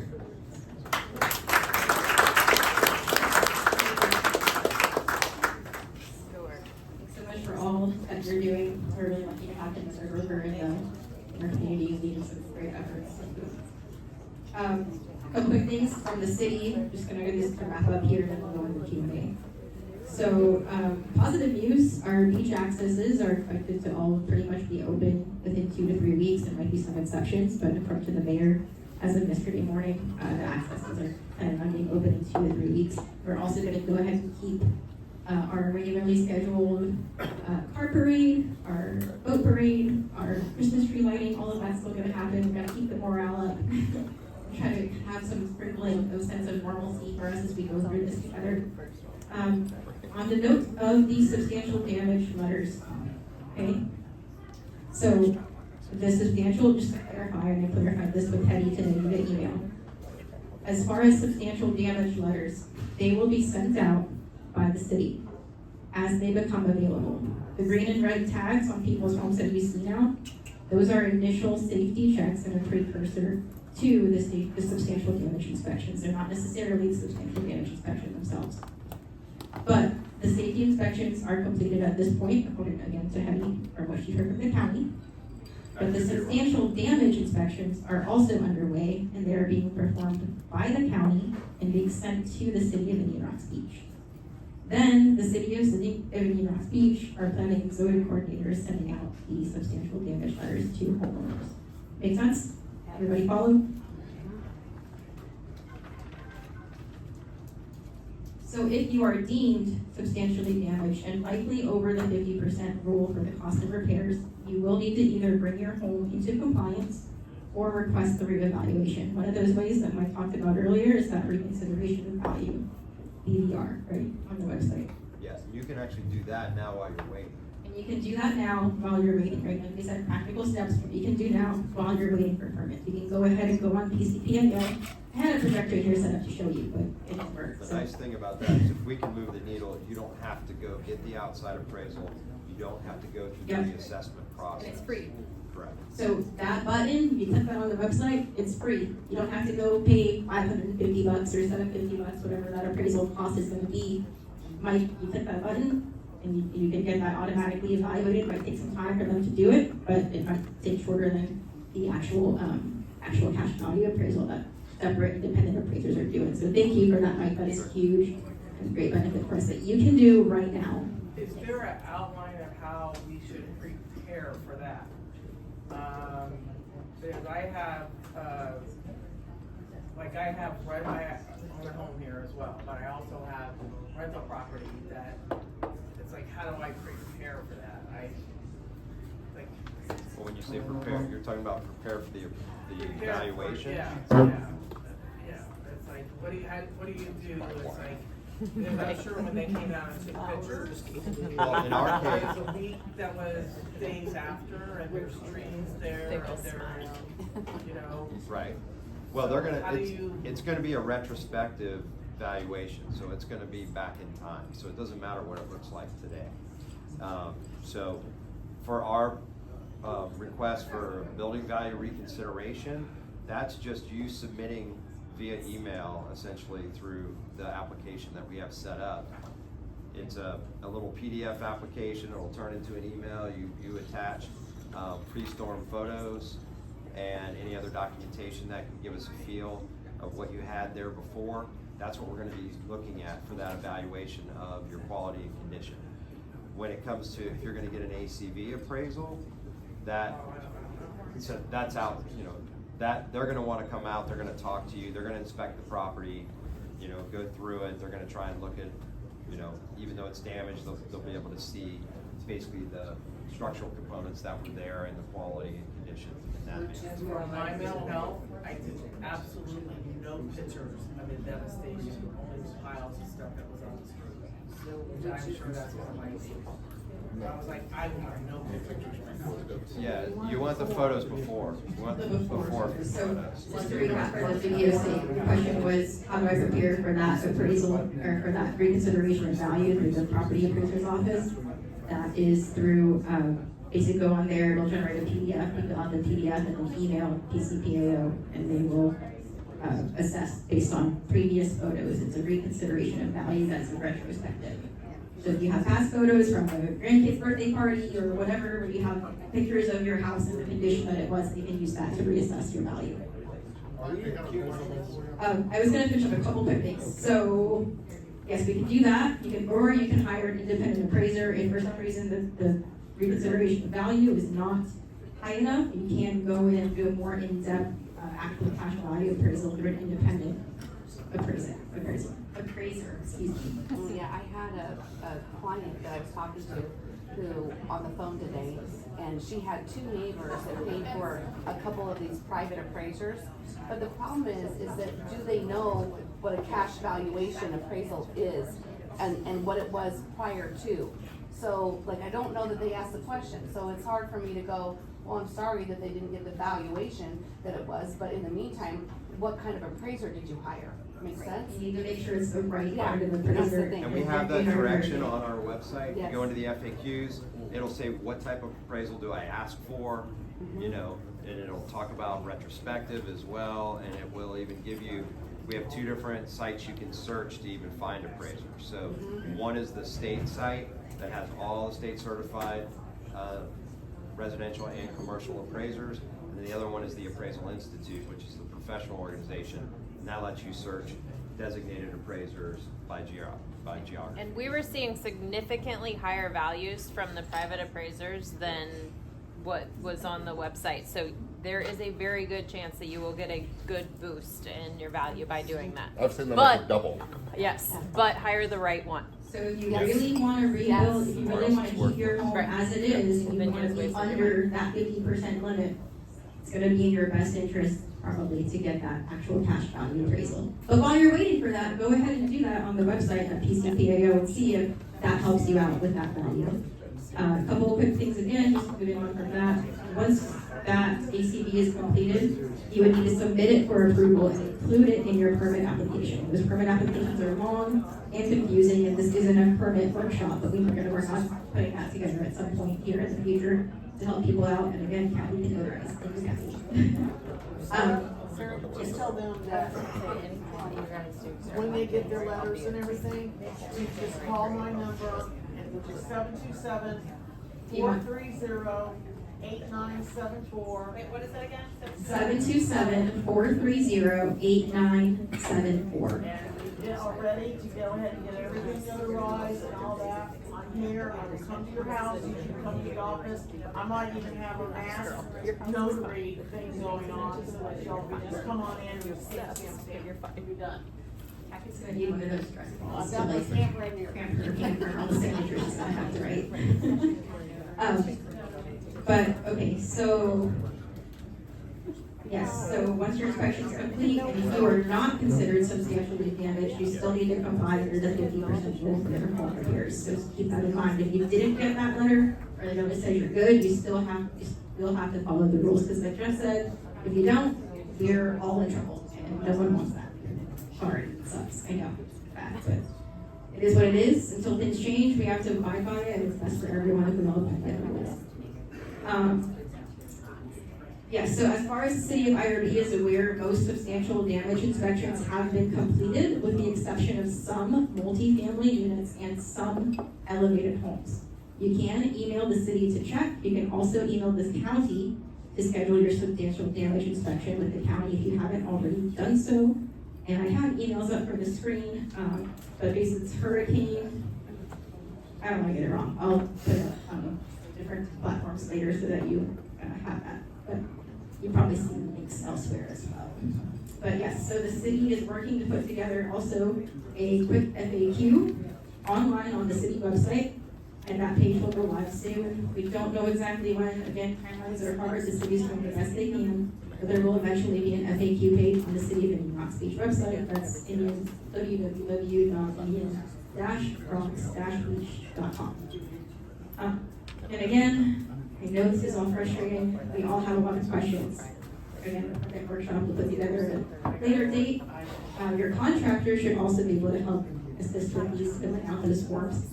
If you need anything, we're happy to help with that. We'll open up a Q&A and start with some questions that were asked already. Yes. I was just gonna point out, because the county does so much with the city, That in the interim, before the city gets their FAQs up and all that direction, look at the county site, because they are putting up new stuff every single day. So they have a lot of FAQs there already, and they're putting some flow charts together on how the SD process will work, how the reassessment will work, all that type of stuff. So you'll see that getting more and more robust as they move forward. So just one of those. Thank you. Yeah, there are some great flow charts on there. Appreciate it. So do we know on the substantial damage letter that is coming from FEMA to the city? I think coming from the county. The county, from FEMA to the county? Comes from whichever building official. Right. Okay, so county to city, city to homeowner. Yes. Right. So, I can confirm your substantial damage inspection has been completed. It was reviewed by Pinellas County Department and has been sent to IRB. The City of Indian Rocks Beach Floodplain Administration will determine issues. They will begin to send by United States Postal Service to the property owners by mailing address. This was 12 days ago. So those emails that come in here, and I was gonna project them, but the projector didn't work out. If you don't know if your substantial inspection was completed, substantial damage inspection is completed, or you have a multi-family home or an elevated home, those are lagging behind a little bit. You can email hurricane restoration approval at irbcity.com. Hurricane restoration approval at irbcity.com. And next, if you have not scheduled your substantial damage inspection, or if you ask Teddy and she doesn't have it, or doesn't get notice that it was completed, you can apply to have one completed, and that email with the county is sdinspection@pinellas.gov. Okay, so back to the question. Back to the question. Yeah, so you get the substantial letter as a homeowner. Will it stay, or do we know if it'll stay? This is the cost to fix your home. In other words, how do they know 50%? So there has to be something there. Do we know this?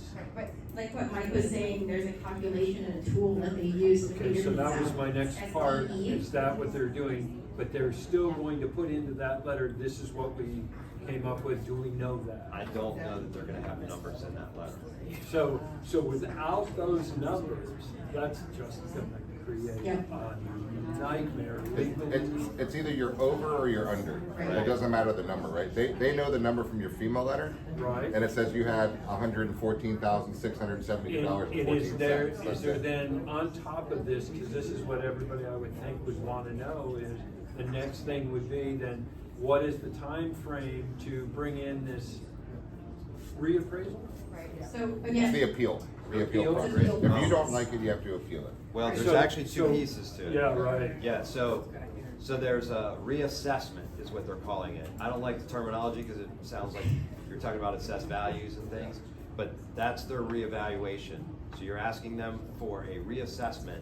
That's when you bring in your costs. To your the appraisal. county. Yes. Right. And then they relook at everything in kind of more fine-grained detail.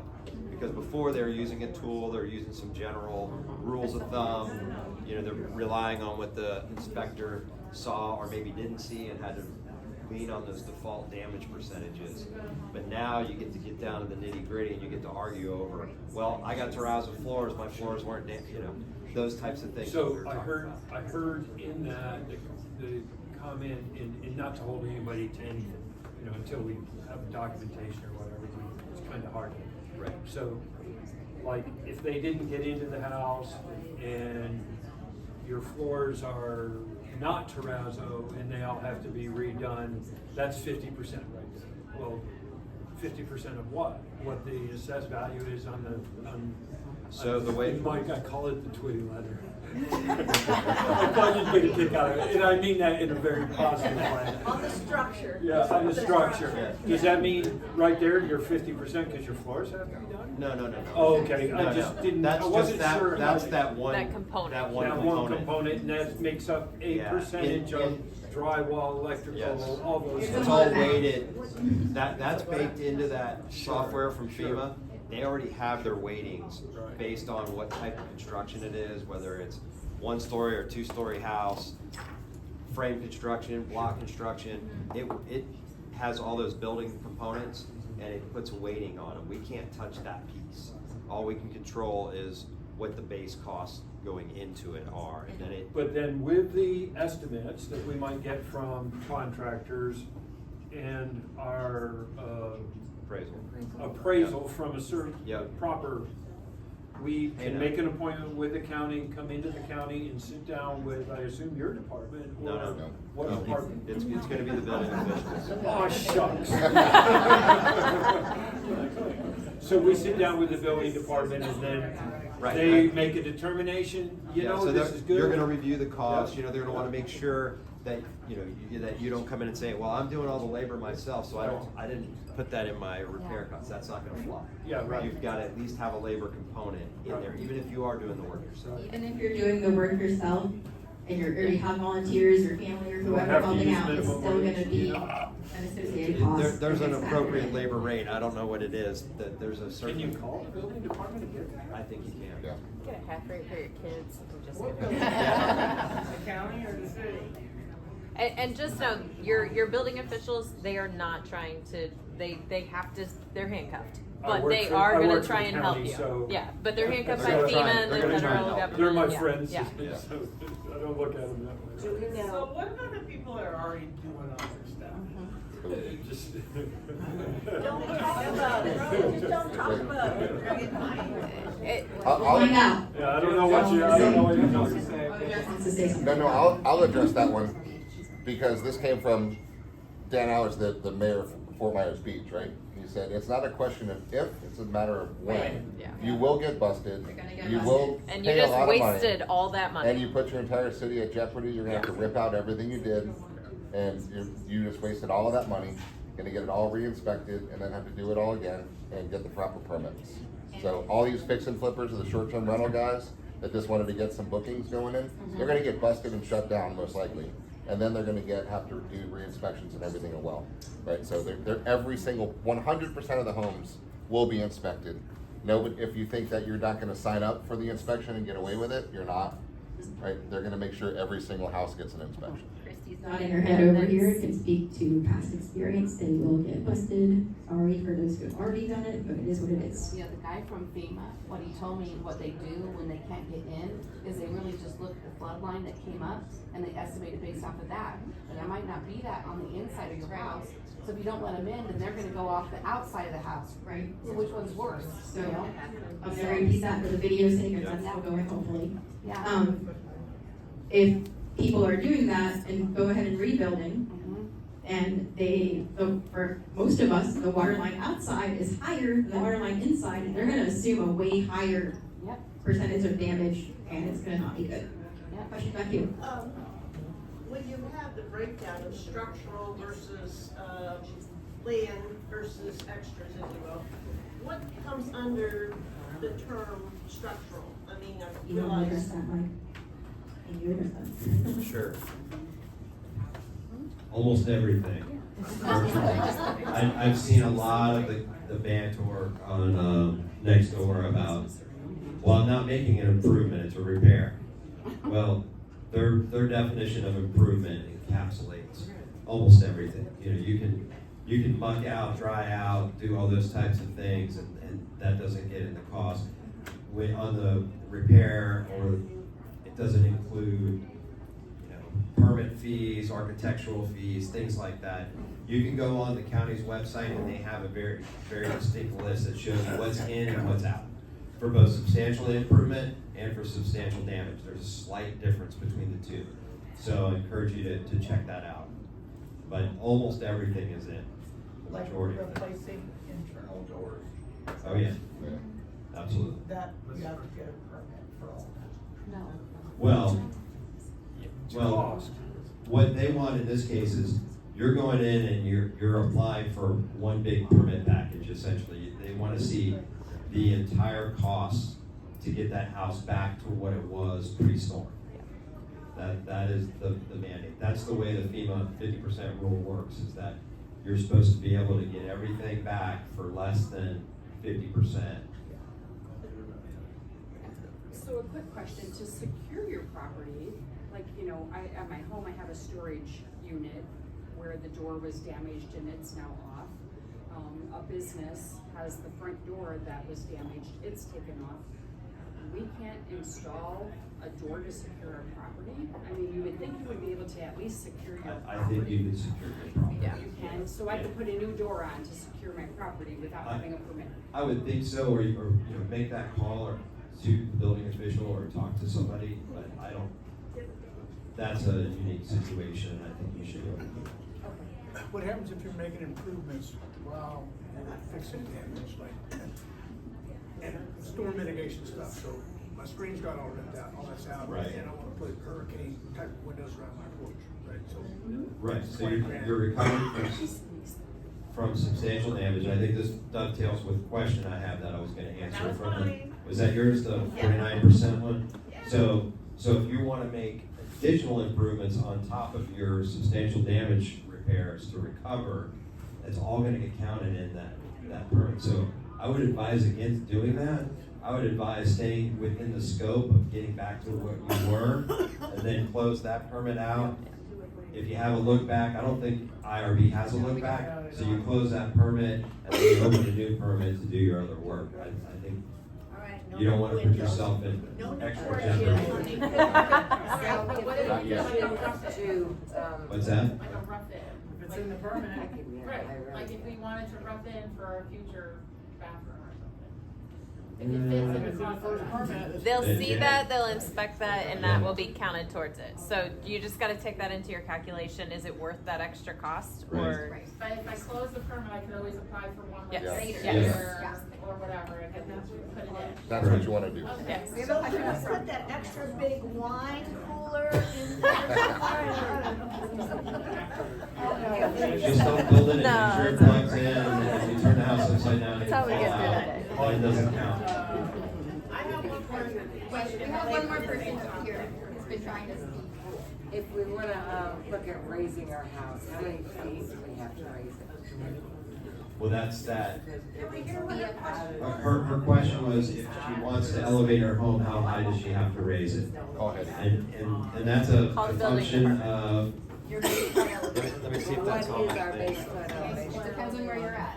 Yeah, we have to look at the flood map and see. Streets, every street's different. And I tried to look on the website, and I couldn't It find says it's 9 MNSL, so it means sea level, basically, based on, I couldn't Right, find and then you it. have to put the freeboard. freeboard on top of that. I'm looking And to the see if I freeboard have might run RV 4 to freeboard. 5.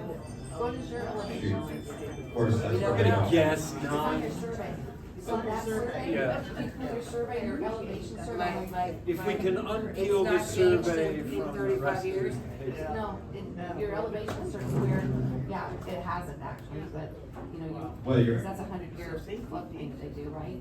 Well, no, but the maps were just redone a couple years ago. I was just gonna say So it, some went down, especially on this side, Yep. on the Gulf Coast, they went down on the west side, and then in the Bay, they went up. Oh, wow. So, So how do I find out what it is? so you, Survey. you can, no, you don't have to do that. You just go on the county's GIS site, they go to their flood map area, they have a flood map service center. You just Google that, like Pinellas flooding, I think it's like pinellasflood.com or I something. think that's where I got the Floodsmart.gov. 9. I think that's where I got the 9 feet. It's not a gun, it's not flood smart, Okay. it's not fed. And so if, You wanna look at the counties, and then look at theirs, they have a GIS map, and you'll be able to put your address in and then look. Yeah, it's in then we have to be 70 and then you have to add the feet. I don't have it on my matrix, that's one of the And it's holes. not on the website, is it? So where, I was looking on, in IRB's, flood ordinance, I didn't see a freeboard, so they may not have adopted one, most people do. Usually it's at least a foot, most of them are a foot to I can 2 speak feet. that, I talked to the county, and coastal zone B is 2 feet, and then AE is 1 foot. Okay. Thank you. Call Hetty at the building department. She's so responsive and great, or email her, So I printed it. and she'll be back. Right. That? Yeah. Which one do we go by, that one?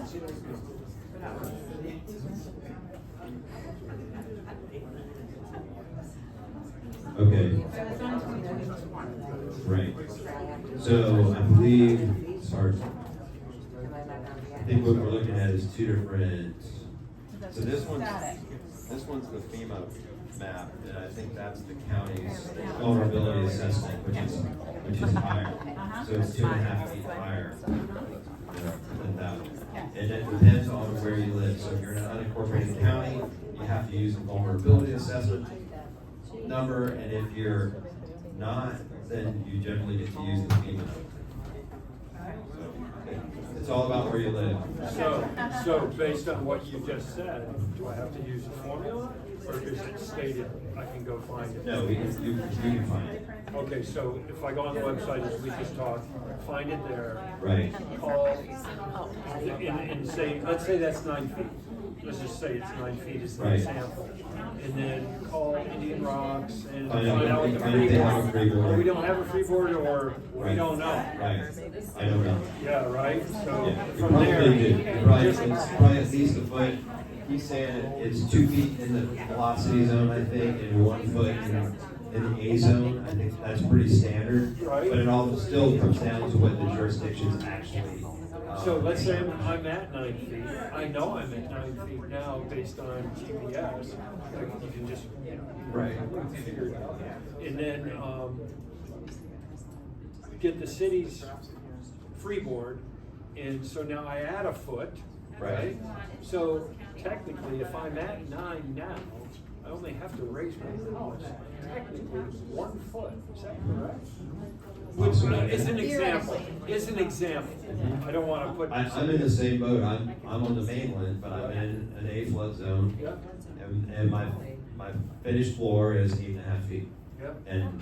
But I'm in an unincorporated county, and I have to, and I think, my base flood, they lowered the map, and it's only 8 feet. Uh-huh. If we didn't have the vulnerability assessment, I'd be fine where I'm at, I'd be out. However, because we have that layer, would have to raise my house 2 feet to be outside of the 50%.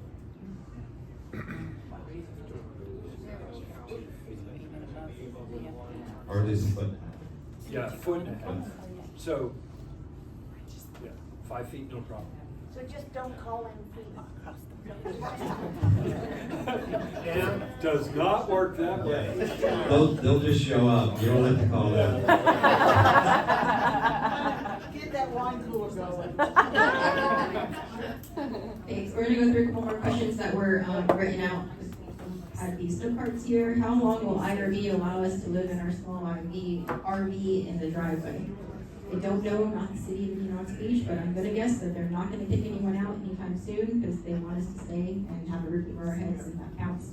We're But again, still living in non-school RVs in Fort Myers Beach, Fort so. Myers Beach, 2 years later. 2 years later, they're RVs. still letting But people. also they'll probably let us. They don't want to hate on you, but. Right, and I've already talked to our legislative delegation and our county administrator and our county commissioners about if we need to reach out to the governor or they need to do something at the state level to give some relief there if we get county ordinances start, they try to get heavy-handed on that, or HOAs that try to crack down too much, so we've got them ready to deal with that. So our local officials are ready to step in and help out, and Governor is gonna help out with different regulations and remediation for us to get through this. How long will FEMA pick up debris? So in Indian Rock Beach in particular, we actually contracted out extra dump trucks to pick up our debris.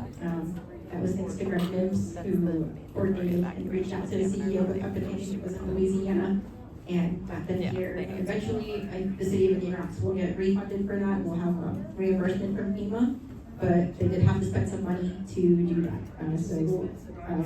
There's going to be, I think tomorrow is the last day for debris pickup here, the 8th, Friday the 8th.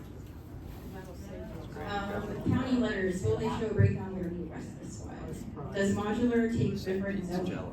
No, I don't believe so. Again, no question for Hetty, but I believe that the modular, because it's residential, basically it's a single family home. So we just need single family home zoning. Don't do anything particular for that as far as we are aware. It's held to the same zoning standards, building codes as everywhere else. It's not manufactured home. That's a separate, yes. Modular and manufactured are completely separate, but yes. Modular and manufactured are different classifications. But again, we'll talk to Hetty on that and get that system rolling. And if anyone needs more information on those modular homes and the options, cost and quotes, you can talk to us after we have some clipboards here with information if you want us to follow up on that. What does it mean if my FEMA letter says it's not available on the PCPA website? Do I need to do anything? So that probably means, in my experience, you're in a condo and you probably just need to go get an ACV appraisal. So it's a townhouse. If it's a, and it says the improvement value for this parcel is currently not available. yeah. We encountered that and I texted Mike and said, hey Mike, what's this? What do we do? And he said, go ahead and do an actual cash Some out. advice there. So I have to hire a professional to get that value. How many units are in your building? There's 90 units in the complex. I Right. think there's like 6. Okay, and are a lot of them damaged? All of them were damaged. Okay.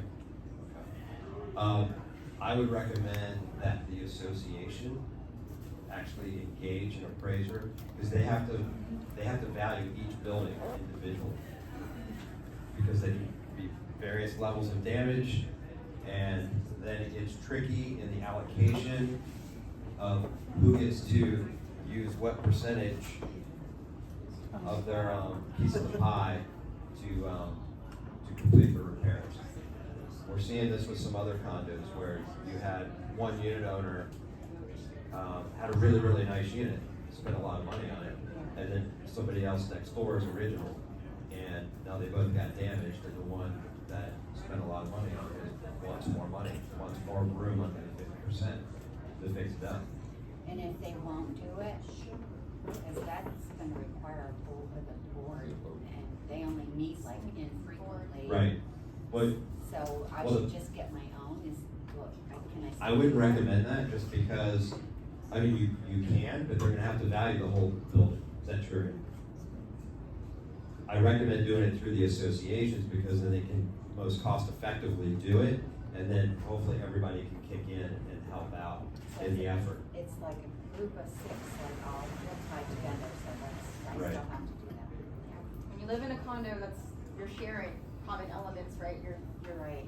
kind of married to your Yeah, neighbor, like so to the say. wall, their wall's Right. next to my wall. Right.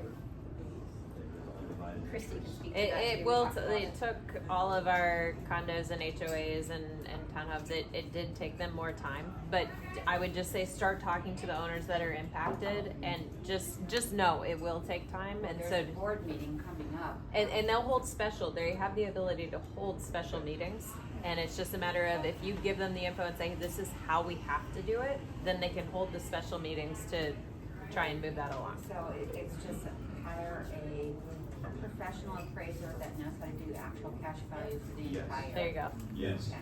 Yeah, because then they're gonna have to break down each building, because you might have, different levels of damage in the respective buildings. So it gets pretty complicated. But if you don't do it through, but if you do it through the association, then they're the intended, they're the intended user, and then everybody can benefit from it. Did you do those FEMA letters for those buildings separately like that, or no? No, because, we're looking, for assessment purposes, we're only looking at a unit. Right. So we don't do a cost approach on those, so we don't have that breakdown between land and building. Even if the repairs are like just minor, because it's garage level on all of them, they're all like only in 2nd and 3rd levels living space. So you would still need to have that done. Well, it depends on Depends on how much Would you have water you roof- got. Yeah, I Roof mean, damage or what? yeah, but it's just garage, It's just like flood. We all got about 4 foot of water inside.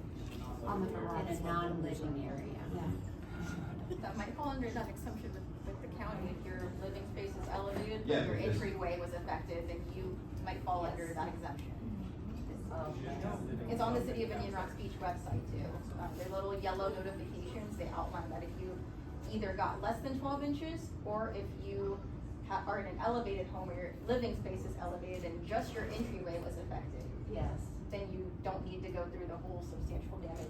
I don't even need to go get permits or anything. You still need to Yes. comply Yeah, under, but you do all the did. permits and be under 50%, but you can go ahead and avoid the waiting. All right, I guess I probably need to Go on study the about that. IRB city website. I saw something about that, but I didn't Yeah, that's understand pretty fine, it. since It's you're not, I couldn't understand the language on it. The one guy from FEMA, the one that told me that as soon as you're outside of the, did I do that? Just great. I don't do shit. All I do is turn around, I'm like, you know what, I know, but when I was talking to the FEMA guy, as soon as you're out of the FEMA floodplain, then FEMA's out too. So that letter, like, when he's talking about the substantial damage, that's whether or not you need to bring your actual building up to building code.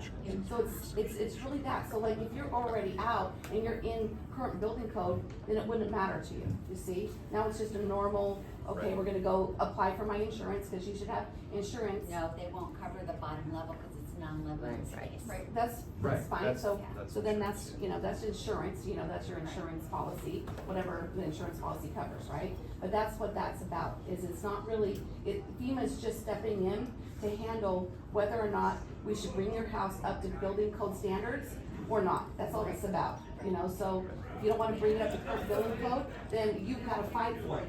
If you're okay building it up out of and into, you know, getting out of the floodplain, then you're out of FEMA too. So isn't that great, you know? Yeah, you got options. Right? There's You lots got of options here. Last note card question, advice for secondary properties. I just wanna say this for anyone who's here from out of town. If you are going back home and you're still got questions about inspectors and whatnot, reach out to us. If you want someone there that you can trust and like video things and check on stuff or meet people, just let us know. We've got tons of agents that are in Rock's Beach office, and Chris and I will do whatever we need to do to help you out, to give you peace of mind. Like we're here to be a resource to you, no charge. We'll just figure it out as we go. But yeah, I feel for y'all because you don't have someone here and don't know what's going on. It's difficult, so we're here for you. Financing options, Kim can talk about that with you. If you have any questions on secondary homes, it can be similar, but different situation. The substantial damage is going to be the same as, again, all the other properties, like Kim said. The whole deal is whether or not you need to be, if you want to keep your home as it is and fight for that right, if you're not already within that 50% limit, or if you want to go ahead and raise it and be outside of these crazy FEMA rules and things that we have to follow. Make sense? Yep. Everybody happy? Or at least a little bit more.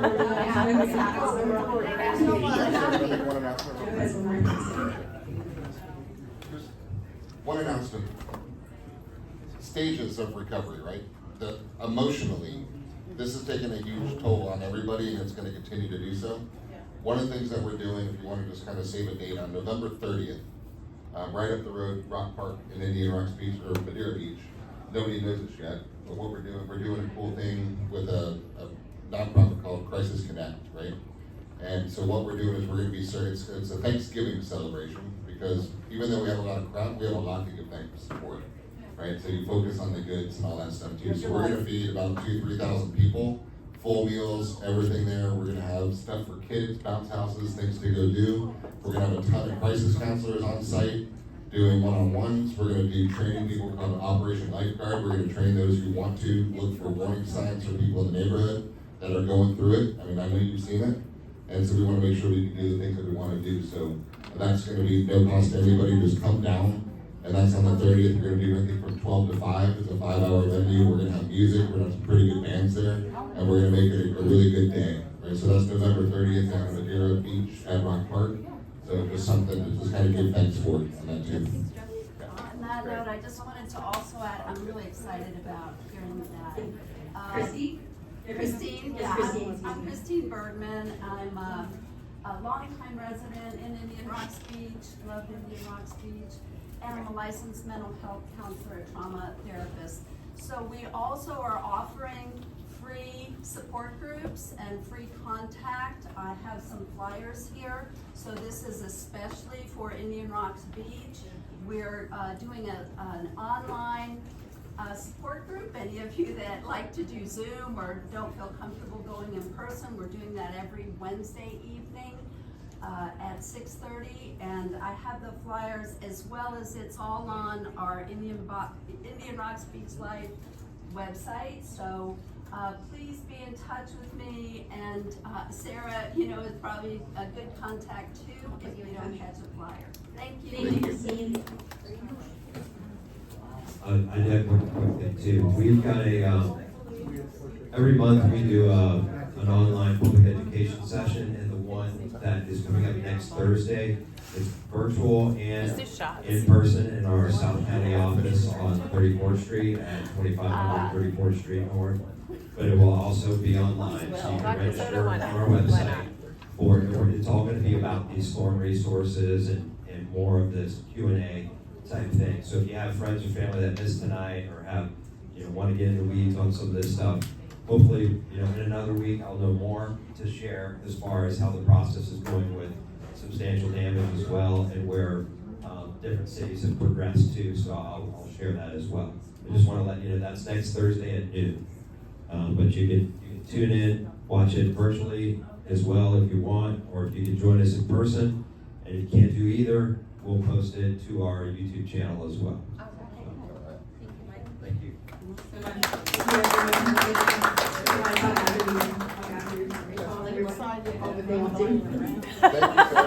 you.